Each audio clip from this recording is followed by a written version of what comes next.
All right, let's go ahead and get started here today. Um, uh, all right, yeah, good. So I want to just let people know that this is a rehearsal of a talk that I'm going to be giving in a couple of weeks. Um, and maybe I don't know if I'm supposed to mention what's going on or not. So maybe I won't. I'll be a little bit circumvent about that at the moment. But it's basically a talk on horror theory, how I understand the higher order theory, so I figured it'd be good to have a rehearsal of it. I'm gonna record it. Mostly, I was trying to get a sense of the time, but maybe I'll do something with it afterwards.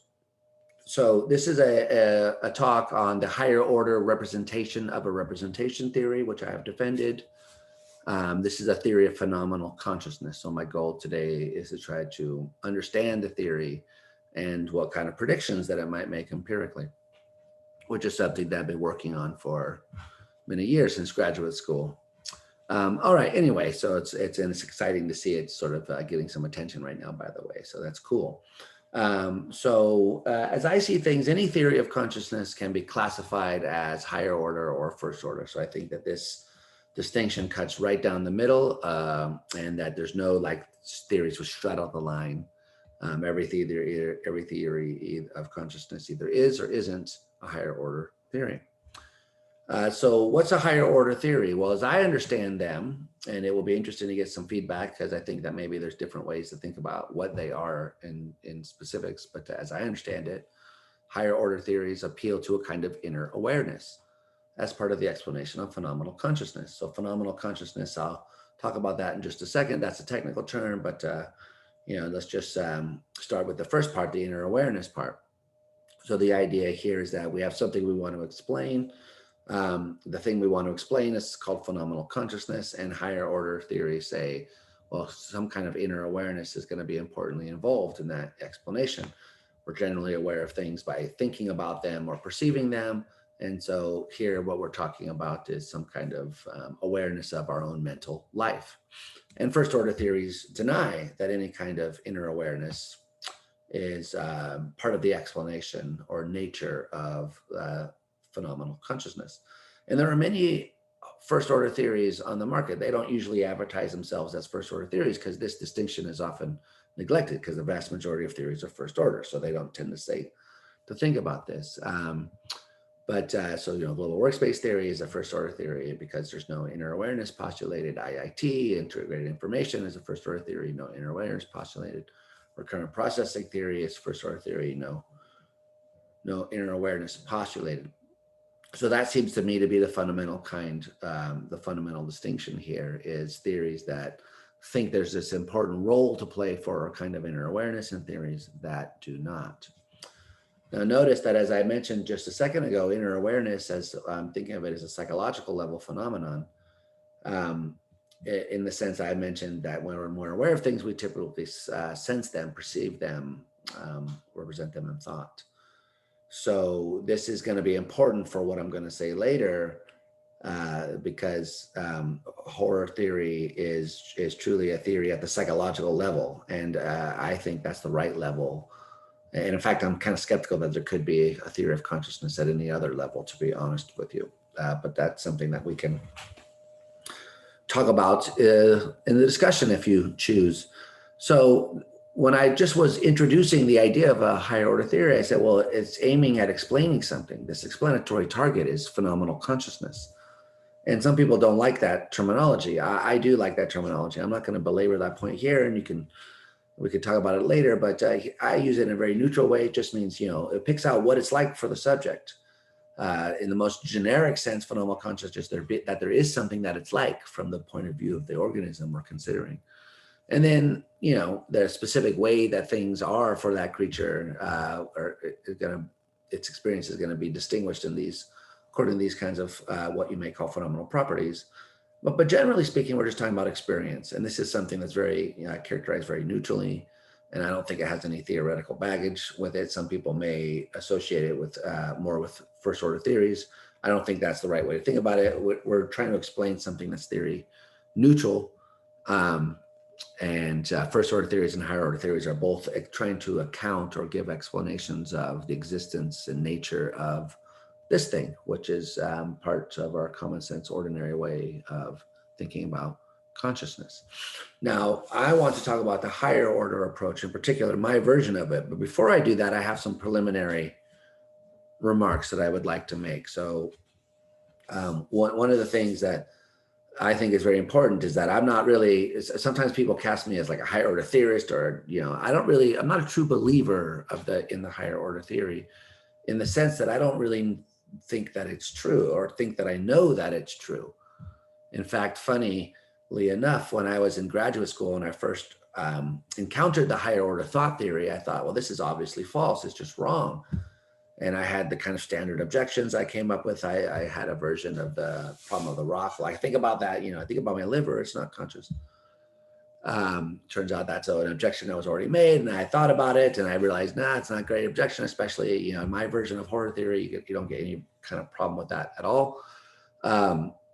So I eventually, and then of course I went to the graduate center, studied with David Rosenthal, and thought about this for years and years and years. And obviously, at some point I revised my opinion. I was like, okay, so it's not obviously false. It's implausible, wildly implausible, but it's not obviously false. It's internally consistent, it's interesting, and you can develop it in different ways. So I started getting interested in it.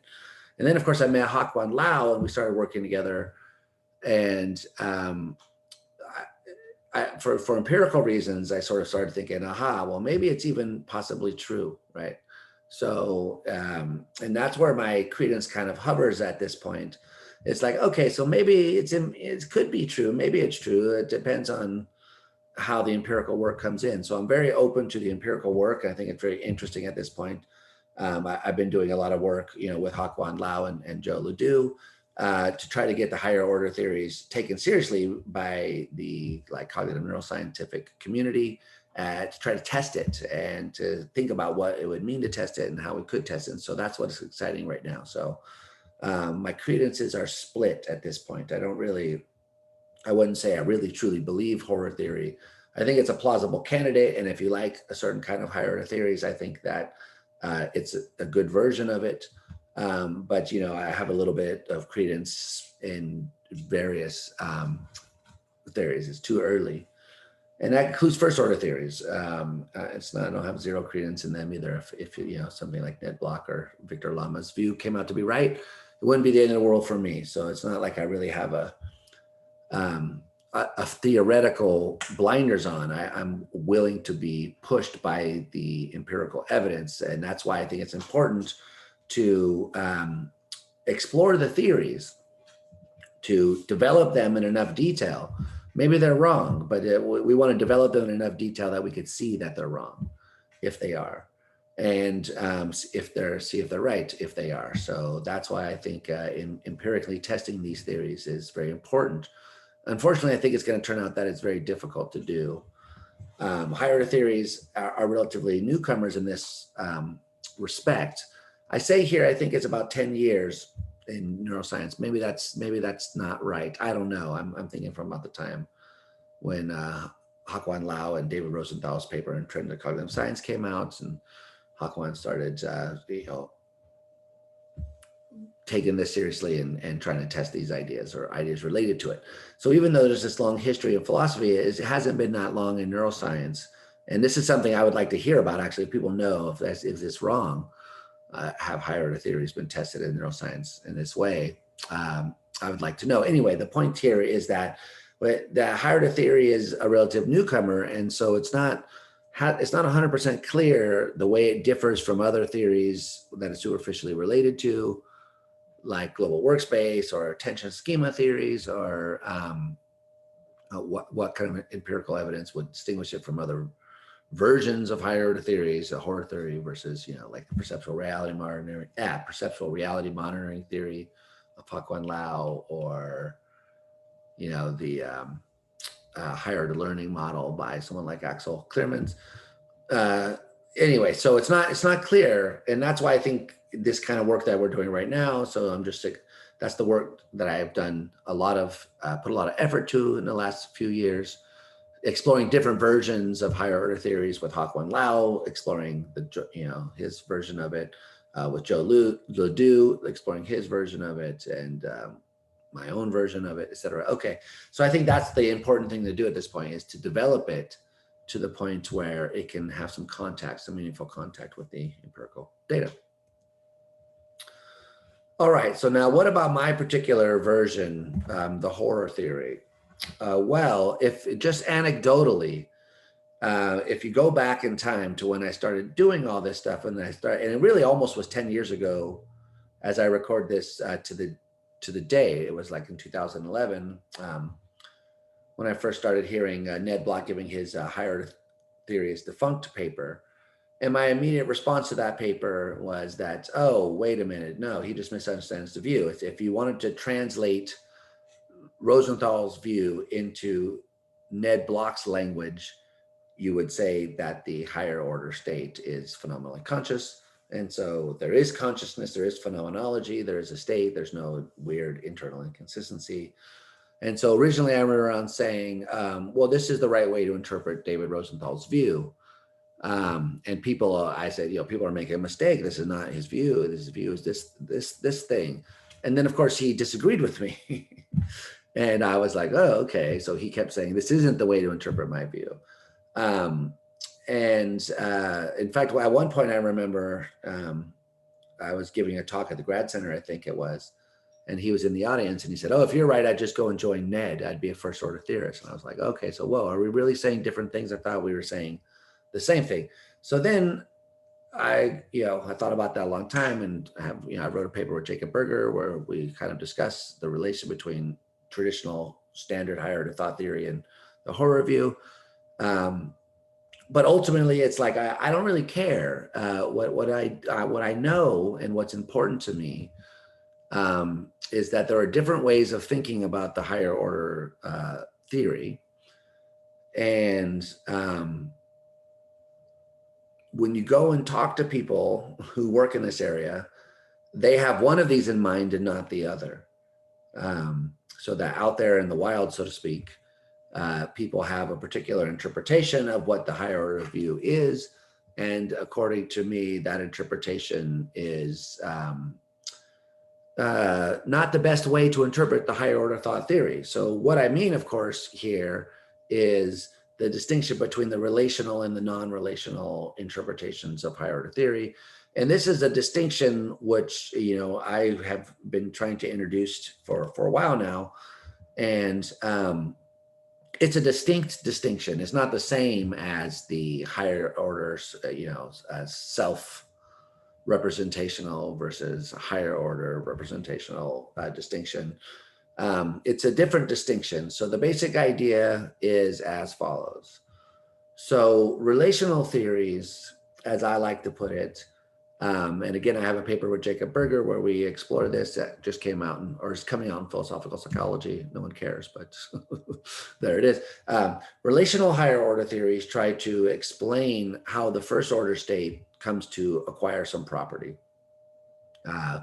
And so the idea is that they see things, as it were, from the first order state's point of view. It's like, here I am, a first order state. I'm not conscious, the phenomenally conscious. There's nothing that it's like for me to be around from the point of view of the organism. I may as well just not be here. And then their question is, what is it? What do you got to do to that thing to turn it into a conscious state? And their answer is, well, you got to be aware of it. And there's got to be a relationship called the awareness relation, so that I'm aware of the state. And then the state lights up. It shows up in your stream of consciousness. It acquires the property of being conscious. So we call this the experiential property assumption in the Berger and Brown paper that I was mentioning earlier. So relational theories attempt to explain this in terms of you have a first order state, you have the higher order state being aware of it, and there's a relationship between them, the relation of awareness. Whereas non-relational views, they don't see things from the first order state's point of view. And the question that they're trying to answer, according to me, is not how does a first order state turn into a conscious state, because their answer is they don't ever. What they say is that a state, as Rosenthal would put it, a state's being conscious is a distinct property from the first order states occurring. And as the horror theory would put it, Non-relational theories are attempting to explain what it's like for you, the way things appear. They aren't trying to explain how some first order state comes to acquire the property of being conscious. On the non-relational view, you have the right higher order state. That's what consciousness is. And the first order states, the relation between the two is irrelevant. What matters is that you have the right kind of higher order representation. So those are the non-relational views. And so maybe, you know, there are deep disagreements between someone like me and David Rosenthal in the background. Like I come from a point of view where I see things like in a causal historical influenced by Kripke and Millikan and Devitt. And Rosenthal sees things in a very like Quine and Sellers, and all content is descriptive on his view. And so I don't want to go too much into the details of all that stuff here, but I think there are differences between us, so that maybe the horror theory really is like my way of doing it my way as opposed to his way with all that background stuff there. But we both agree that the higher order representation is what matters for what it's like for you. And so his view is a non-relational view. In fact, Jake Berger and I have another paper together in a volume coming out where we argue that Rosenthal's view should be thought of as a kind of horror view. It is a higher order representational view. But that's a kind of a different topic. Okay. So again, because I'm here to sort of talk about the higher order theory as I see things. Like I said, yeah, I think this is the right way to interpret David Rosenthal, but I want to put that on the back burner and we can have a debate about that later. So the way I see things, I'm very interested in representational theories of consciousness. And it was interesting to me that when you go around and you're reading and people are like, oh, representational theories, there's two kinds, higher order and first order. And then they just go on to ignore really the higher order side. And even in journal entries or articles about higher theories, they say it's a representational theory, but then they go on and they start talking about this relation, which if you think about like, philosophy of perception, relationalism is opposed to representationalism. And so that was the way I was thinking about these things. I was like, well, people aren't really thinking of the higher order view as a representational view. So that's why the two R's in horror, I want to think of this as a higher order representation of a representation. It's doubly representational, but the higher order part of it is an essential component. So that ultimately this is a kind of representationalism, but from a higher order point of view. And my idea was, you take any kind of first order view that you like, you got to add some kind of higher order awareness to it to make it into a plausible account of consciousness. And so, really any first order theory could be turned into a higher order one, as long as you said, oh yeah, you can have those kinds of states. And then, but what you really need is some higher order awareness. So my idea was how can you develop, like if you wanted to start from like the higher order point of view explicitly, then how would you develop a representational account of phenomenal consciousness? So by representationalism, you could mean lots of things.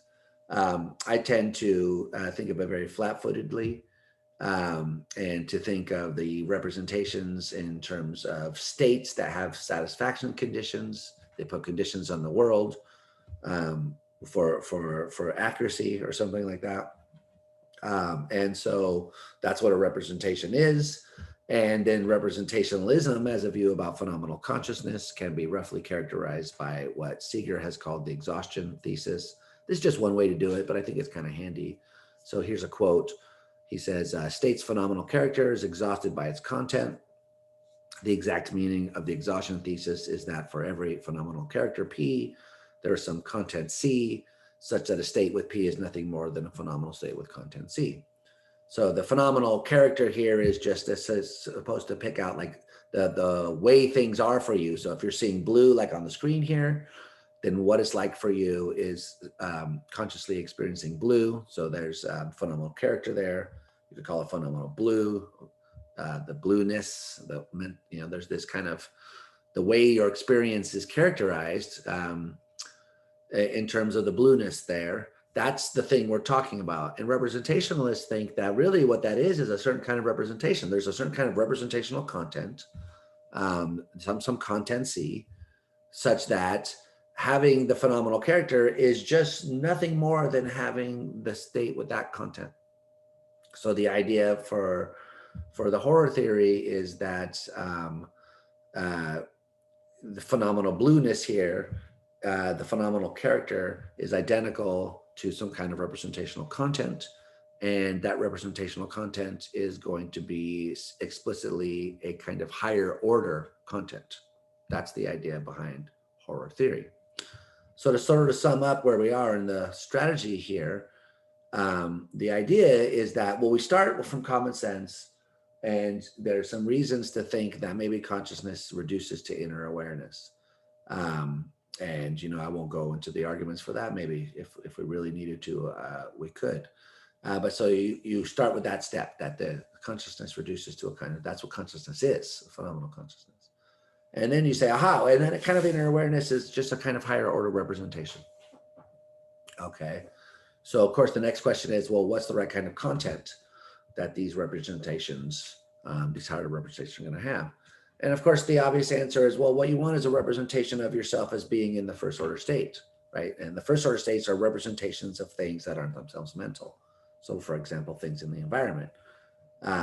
So you represent yourself as being in those kinds of states, right? That's the idea of the horror theory. And we're trying to capture this common sense idea that I look out and I see objects in the world with these properties like colors, and the color seems to be like on the property, on the object, right? The table seems to be blue, the cup is red. And so the idea here is I represent myself as being in a kind of first order state. The first order state is that it itself has a representational content. And so I represent myself as being in this kind of relationship with the external environment.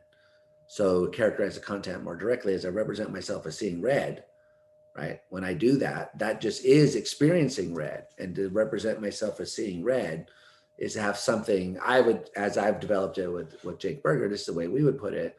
I'm aware of perceptible red in a distinctly visual way, so that you represent yourself as being presented with a property of the object in the external environment. But this here, these are conceptually concepts deployed in a kind of higher order state, which describes your mental life as having these kinds of first order states populated, so that what you experience is, well, a red object out there. But the way in which you experience that is by representing yourself as being in this state, but you're not aware of the state. You don't, you don't experience the state. Or to put it more generally, you do, but you don't experience the state as a state. You experience it as a representation of the thing in the environment. So in other words, you experience the thing in the environment, because there's this kind of transitivity of the representation of a representation. It gets into the content. So that's the idea of the horror theory. And so I think it can kind of be generalized, that the horror theory of phenomenal consciousness says, for a subject S to be in a phenomenally conscious state C with phenomenal character P is just for S to token an appropriate higher order representation with the content that S is in C, which has character P. So this content here, this is a conceptual content, describes you as being in non-conceptual states. That's the idea of the horror theory. The conceptual content of the higher order representation describes you as being in first order states, which are themselves not conceptual states. So you represent yourself as having these non-conceptual states. So that's all there is to being to phenomenal consciousness.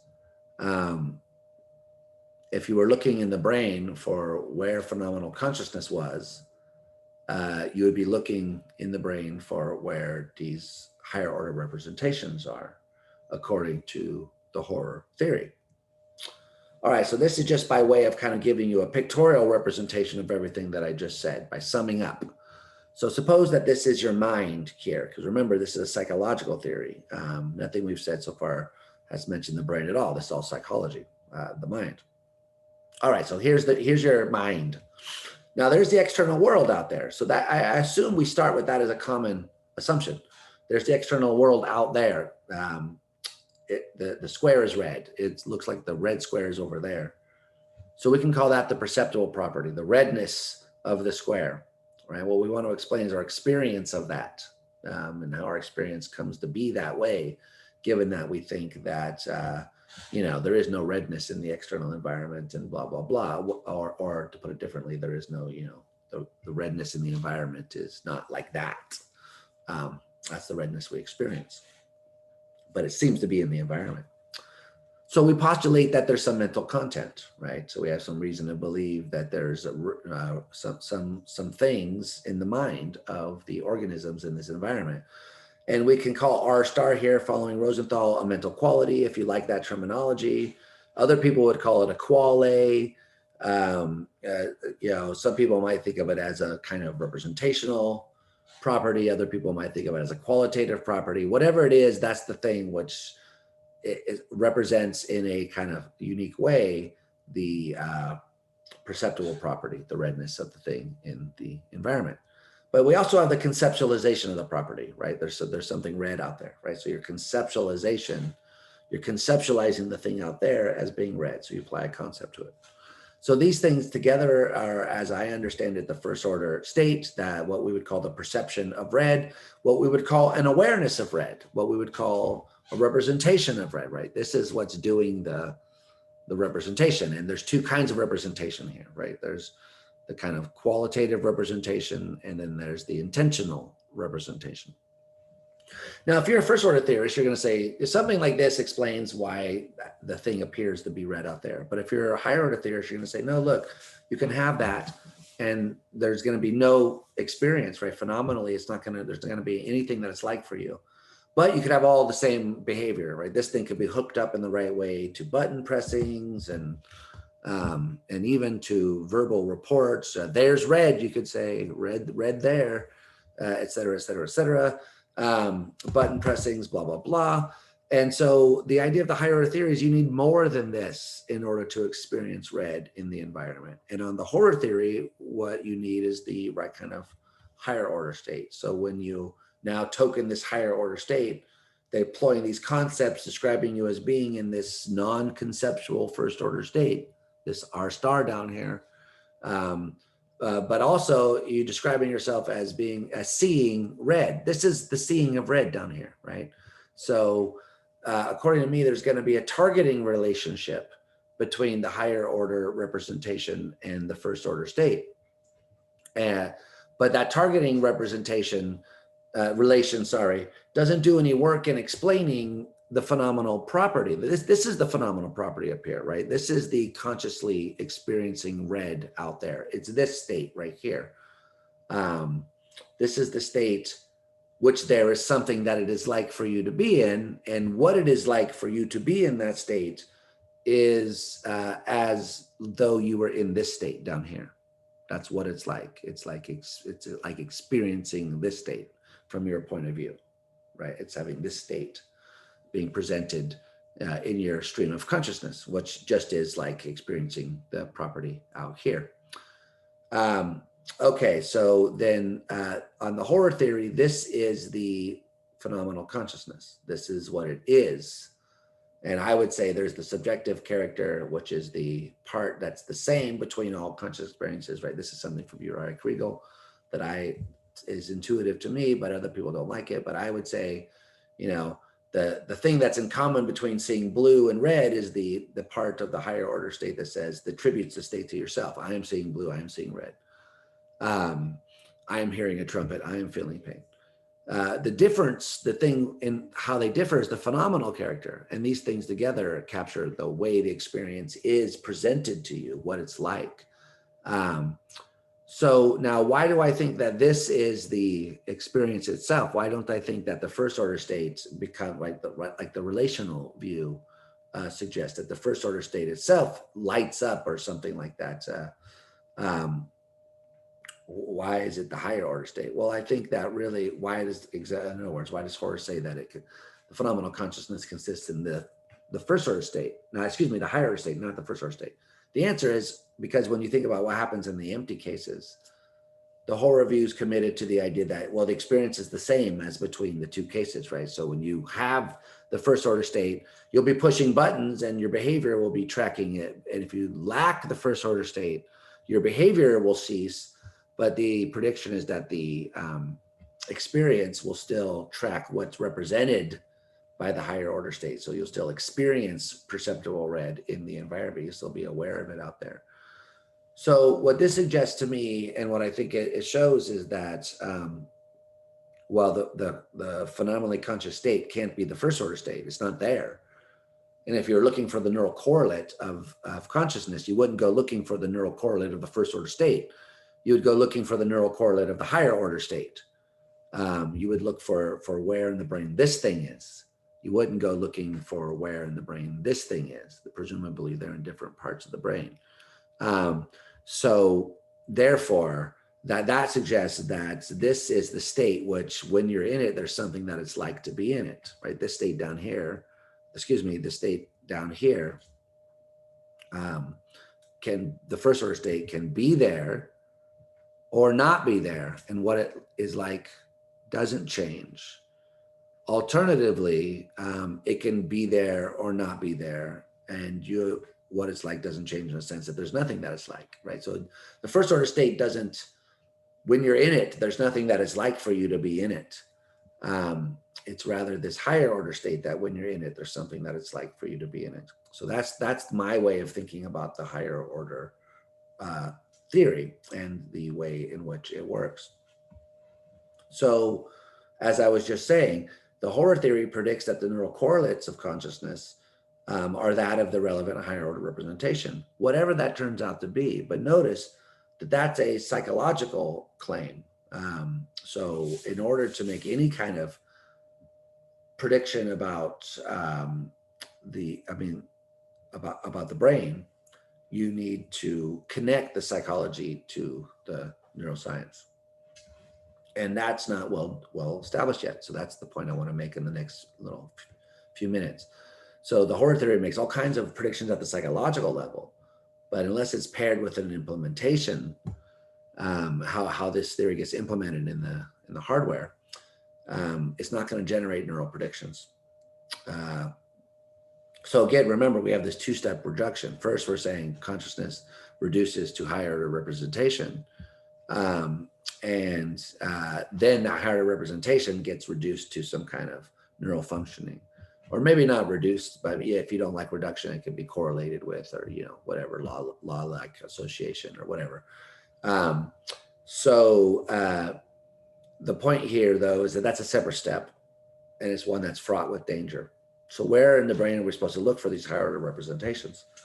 Well, people like Hakuan Lau have argued that we have an empirical discovery that metacognition and consciousness share some real estate in the brain, and that's in the prefrontal cortex. So therefore, if they overlap, then it's reasonable to think that maybe the consciousness, the stuff in the brain that does consciousness, overlaps there as well. And so, Lau has suggested dorsolateral prefrontal cortex and areas related in that general area might be important. Now, Joe Ledoux, on the other hand, has argued we should look at the prefrontal cortex. I think it's the strongest reasons that are anatomical, that you have this kind of hierarchy that feeds up there, all the sensory stuff inputs to it. But of course, it leads to kind of different areas than the Lau approach. Since the dorsolateral prefrontal cortex doesn't get a lot of sensory input, you need these other kind of ventral medial areas and the frontal pole, a lot of these other areas. And so Ledoux thinks those areas are important for where these higher order representations are going to occur. But they're not the only game in town. So Rocco Gennaro is another higher order theorist who thinks that, well, we're barking up the wrong tree. We shouldn't be looking at things related to sensory processing or metacognition, but things related to pre-reflective self-consciousness. And if you're thinking in terms of self-consciousness, you're going to look at for different areas in the brain, like the medial and inferior parietal cortices, and the temporal parietal cortex, posterior cingulate cortex, and the anterior cingulate. But of course, anterior cingulate is basically, a lot of people would consider that part of PFC. It depends on who you talk to, but I think generally, actually, I don't know, I'm not a neuroscientist, but my feeling is that, yeah, it's an honorary member of the PFC. But feel free to correct me about that. Anyway, the point here is that it's not clear where in the brain where we would expect to find these. I mean, I didn't even mention in Axel Clearman's view that it could be anywhere in the cortex, because it's whole cortical higher order learning that matters. So I think at this point, it's not clear. We don't have a neural version of a horror theory at this point.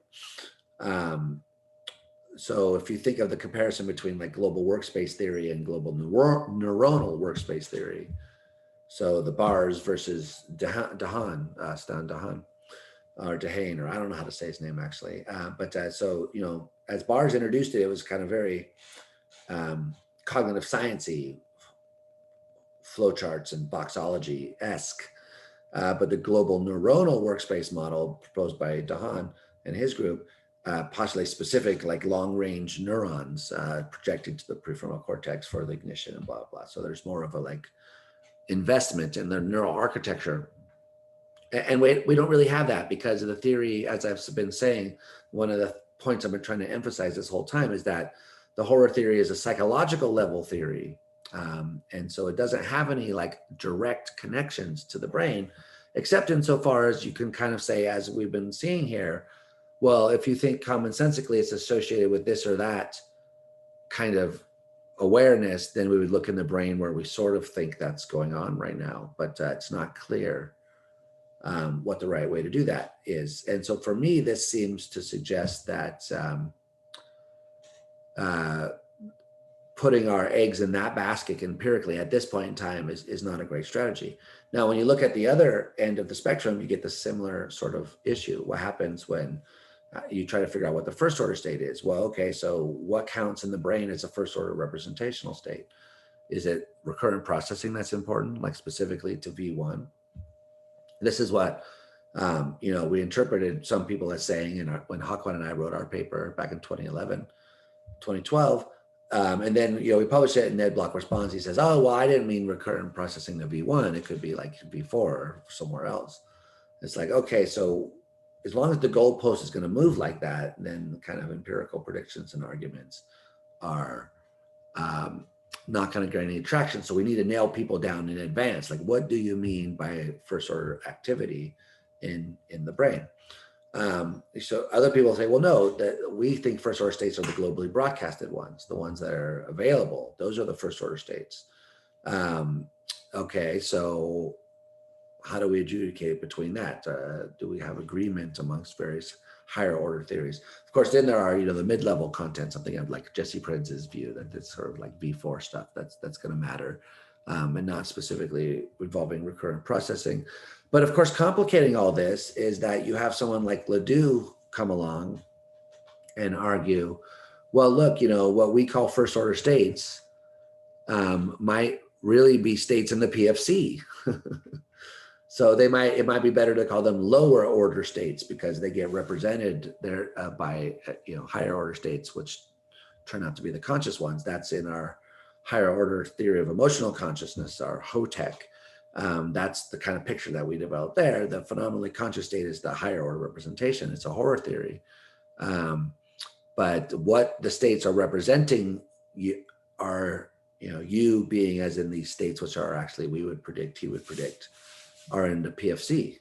So that the lower order states, what you would think of as the first order states, are states which have to combine sensory inputs as well as input from memory. So it's not just that you get all the sensory stuff, you have to categorize it. What is it? Is it a snake? Is it delicious? Is it red? Is it something I like? Is it something I hate, etc.? So I think that, again, the vexed question here is that when we start to look at, well, how can we translate higher order theories into neural predictions so that you can do fMRI and stuff like that? It's very difficult.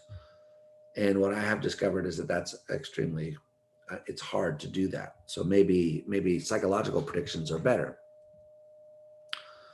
So before I start talking about what the psychological predictions of horror theory are, I would like to say, first of all, what it doesn't predict. So one thing that it doesn't predict, which sometimes people think it does, but I think it doesn't, is the richness of phenomenology. So some people think, look, horror theory, higher order theories generally, they've got to be on the side of the sparseness. A phenomenology debate where what this debate here is about is whether the world as we experience it has a lot of the detail which we naively think that it does. So, you know, you take examples like change blindness, where you have changes occurring in people's field of vision, they don't notice it. And then there's a question about whether they experienced the thing they didn't notice. So is it that they had an experience that they just didn't notice or attend to? That's a rich view. Or is it rather they didn't experience the change, the thing that changed? That's a sparse view. Another kind of example is if you think about peripheral vision, like around the outside of your field of vision here, you can change things in the periphery and people don't know it. There's very nice work recently by Michael Cohen, for example, which has shown that there's, you know, significant number of people, you put them in VR, you track where their eyes are moving, and you change what's going on around in the periphery as their eyes are moving around, like you desaturate it, you turn it from color to black and white, and some people don't notice. So are they experiencing like the lack of color there and they just don't notice it? Or did they not experience it at all? That's the richness of phenomenology. And the horror theory doesn't predict anything about that. I've argued this, and this is a paper I published in Frontiers in Psychology, called Cognition Doesn't Overflow. Wait, Consciousness Doesn't Overflow Cognition. But the idea of horror theory is that it's a theory, it's an account of phenomenology, whatever and however rich it is, right? It's supposed to account for exactly as rich as the stream of our consciousness is. So if our stream of consciousness is rich, horror theory says we postulate rich contents to the higher order states. If the stream of consciousness is sparse, then horror theory says we postulate sparse contents to the contents of higher order states. Now, you may think there are independent reasons that push a theorist like this one way or the other, but those usually depend on a distinct neural implementation. So some people will argue like, but you know, does the prefrontal cortex really encode that much detail? But of course, you're assuming that the right place to find higher order states that of the kind we're talking about is in the prefrontal cortex. So I'm not. It's not clear at this point that the horror theory has any real firm commitments to whether the experience is rich or sparse. And of course, you could develop it either way. So you could have the rich horror theory or the sparse horror theory. Now, just personally, as a theorist out here, just as a person, I'm more attracted to the rich horror theory. I would like that to be true. It seems more intuitive to me that the things which I'm not attending to, I experience, but I just can't report or access them, so that I would still have that information unconsciously, maybe, but it would also be reflected in my conscious experience. So that's why in this other project, which is going forward, they're testing my theory, the horror theory, against Victor Lama's recurrent processing theory. So this is, you know, one of those Templeton Foundation funded adversarial collaborations. But so we're specifically testing a version of rich horror, which is implemented by the frontal cortex. So we're specifically looking at a version of the horror theory which says there are these rich contents which overflow what you can report or access at any given moment. And they are encoded in the prefrontal cortex. Now notice, if that comes back wrong, that doesn't mean that horror theory is wrong. It means that rich prefrontal horror theory is wrong. So could there be a rich non-prefrontal horror theory? I don't know. No one's explored that idea.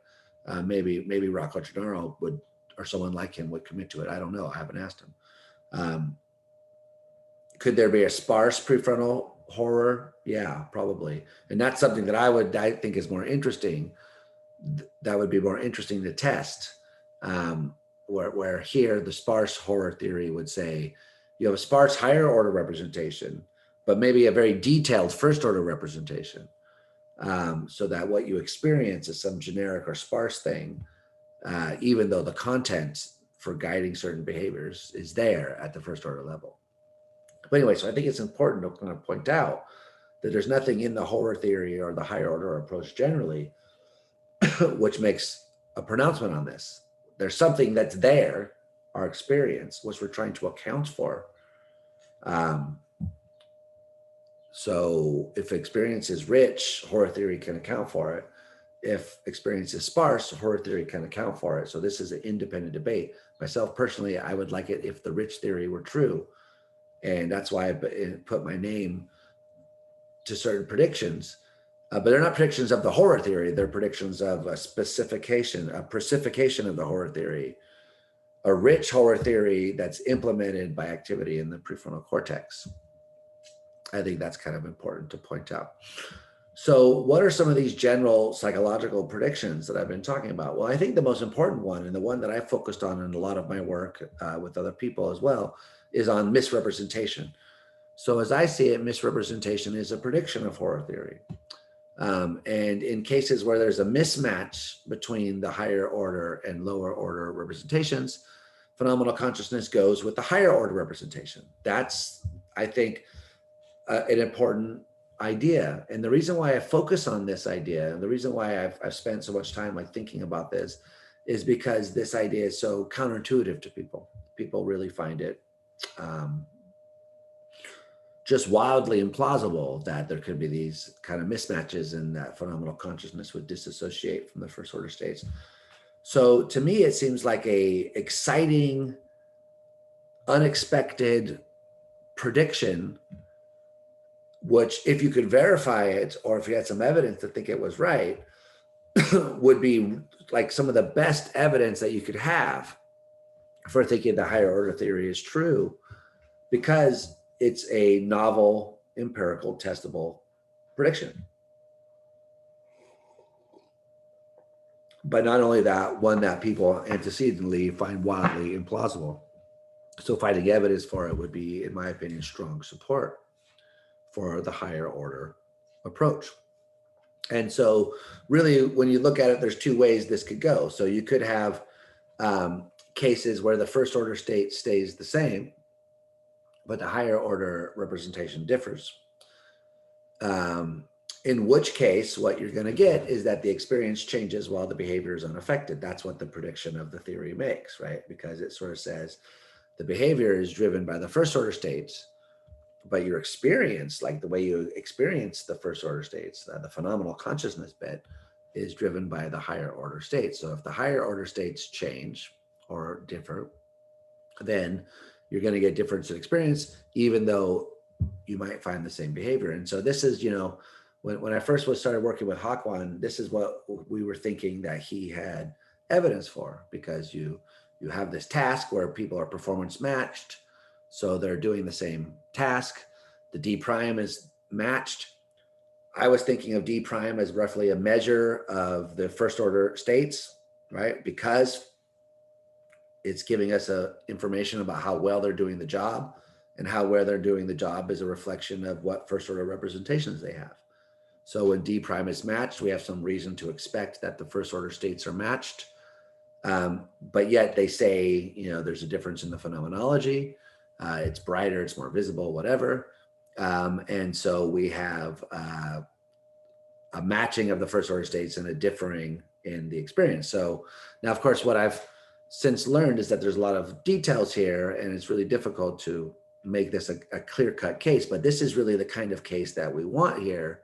We want a case where it would be great if we could have a case where the first order states are staying the same, but the representations differ, and behavior is unaffected. More generally speaking, this is kind of, if you think about like dental fear cases, this was like even in those, this is coming from Rosenthal's early work. just kind of folk psychological anecdotally. And I've done some research on this. There's papers written on it and stuff. So it's a real phenomenon.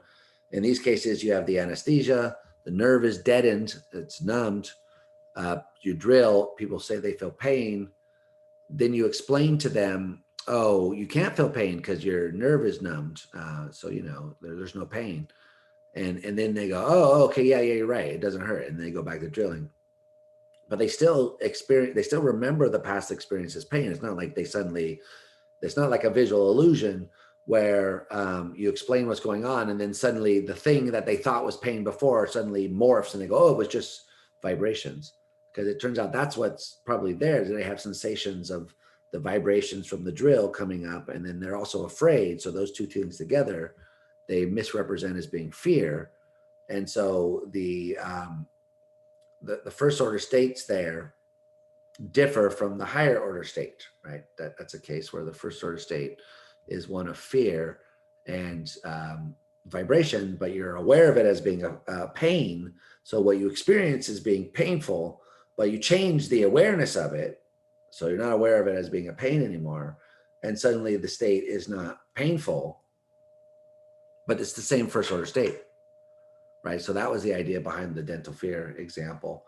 And really, I think this is a really great way of trying to test the theory. Now, of course, the response to dental fear was, well, maybe the states you're talking about have this top-down effect that caused the first order fear state to show up, and that's what the experience is about. So maybe fear is really there, the first order state. So I think that was it would be nice if we could nail something like that down.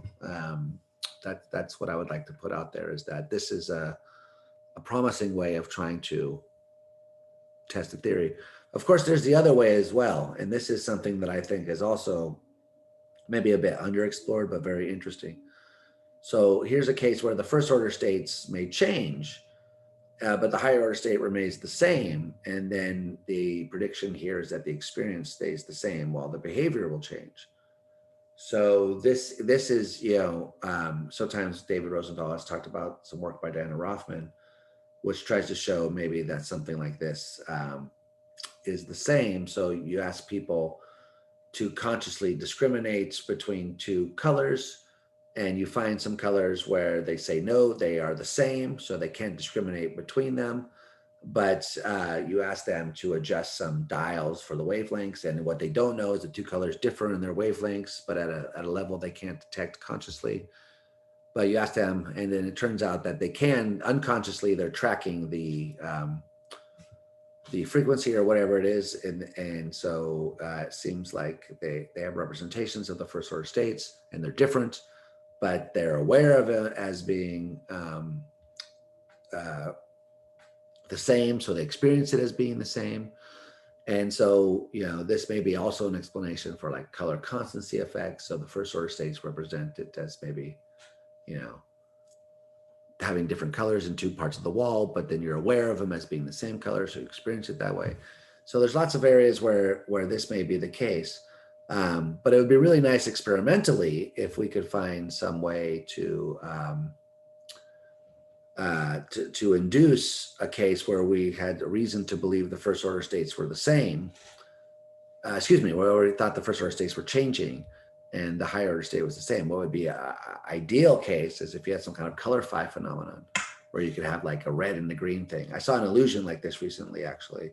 And they had this case where you could see these red and green dots. If in moving in one direction, they look like yellow dots moving in one direction.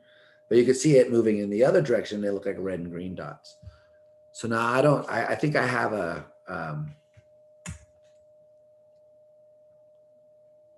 let's see, if I do this, what,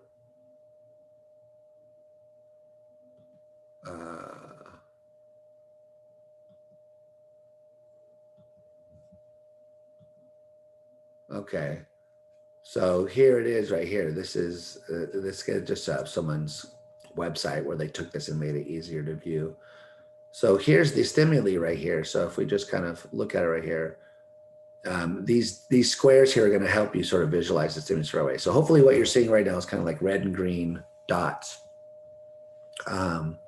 And now when that thing moves and you follow that square, the dots should turn yellow, right? They suddenly look yellow. So it turns out that they claim you can do this at will. So if you think of the dots as moving in one direction or the other, you get the effect. For me, it really only works when I follow that stimulus right there. So we don't need to keep watching that. But my idea and the reason why I was sharing that just now was because the idea that I had, I can't get back. There we are. The idea that I had was that it would be great if we could find a kind of case where you could distinguish, like if in the first order, like in the visual cortex, could you show that maybe we had reason to think that there were first order states representing the redness and the greenness of those dots that we saw, but the person was experiencing yellow when they saw it moving up in this way. And if you could find that, if you really could convince someone that, yeah, these first order states were really different and had a reason for tracking the redness and the greenness of it, but at the same time, the person reported experiencing yellow, then that would be some reason for thinking that the horror theory was on the right track. And so that's one idea that I've been thinking about, but I don't really know if it'd work out that way. So it may turn out to be the case that in the visual cortex, when the dots go the other way, what you find is that you have representations of yellow. So I don't really know. But it would be interesting to find cases like that. And so I'm doing this, putting this out there, trying to get people thinking about, well, how would you test these ideas? What would count as a good empirical test of this very interesting and startling prediction that the horror theory makes? And with that, let me say thank you, and feel free to comment and give me any suggestions.